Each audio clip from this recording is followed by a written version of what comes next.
Thank you, Mr. President. Mr. President, I'm going to lay out and discuss a motion to commit, which I have at the desk, and we're going to be voting on that motion to commit later today. Very simple, very straightforward. In fact, I'll read it. Mr. Vitter moves to commit the bill, H.R. 325. That's, of course, the debt limit increase, which we have at the desk, which we're debating, to the Committee on Finance, with instructions to report the same back to the Senate within 7 days, with legislative language that makes changes in existing programs that reduce federal spending by the increased amount required by Section 2B over the fiscal years 2013 to 2022, close quote. So, Mr. President, it's real simple.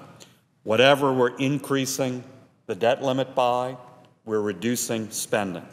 And the idea is that we start actually paying for what we spend, or at least paying for the extra we're going to borrow. It's a common sense idea, a straightforward approach, and it's not draconian. We can do it, but it starts to put discipline into the process.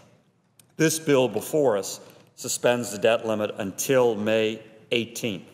That's estimated to mean between $300 billion and $400 billion in additional deficit spending. So, under this motion to commit, that's the savings we'd find. Those are the cuts we'd make, $300 to $400 billion total over 10 years. Obviously, that's $30 to $40 billion a year. That, Mr. President, is thoroughly doable. It's meaningful, takes some work, but it's thoroughly doable. And those savings would be such a small percentage. The part for this year would only be about 3% of the deficit, around 1% of total federal spending.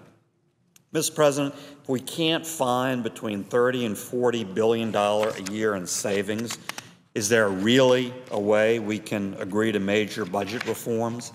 And if we can't find those modest savings, should we really be borrowing more money to just spend and spend and spend? Now, let me be clear, Mr. President, my limited motion is not enough. We need more spending cuts, and we need more and fundamental budget reform, and we need it now. But I am proposing a reasonable first step, concrete, meaningful, as a down payment toward fiscal sanity.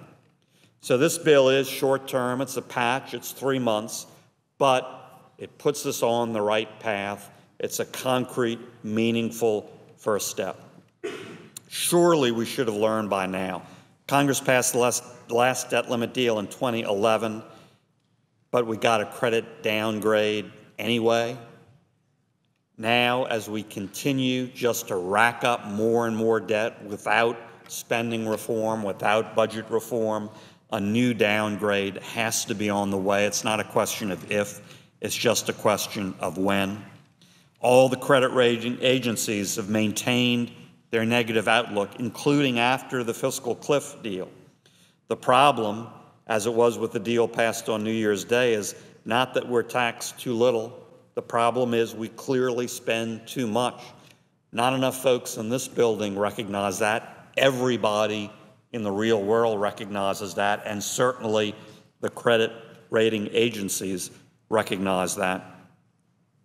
So why don't we take this reasonable, concrete first step? Again, my modest amendment is a small down payment, but an important step, concrete action during the time this bill would increase debt for as we work toward a more comprehensive solution. If we're going to raise the debt limit, we must at least show the taxpayers, the credit rating agencies, the world, that we're serious about getting our fiscal house in order. Without this type of amendment, or in this case, a motion to commit, we're not saying that in any way, shape, or form with this bill. And that's why, without this sort of motion to commit or a roughly similar amendment, I cannot vote for this debt limit increase. I urge all of my colleagues to join me in a bipartisan way around this approach. I think it would be a step in the right direction, and I yield the floor. President.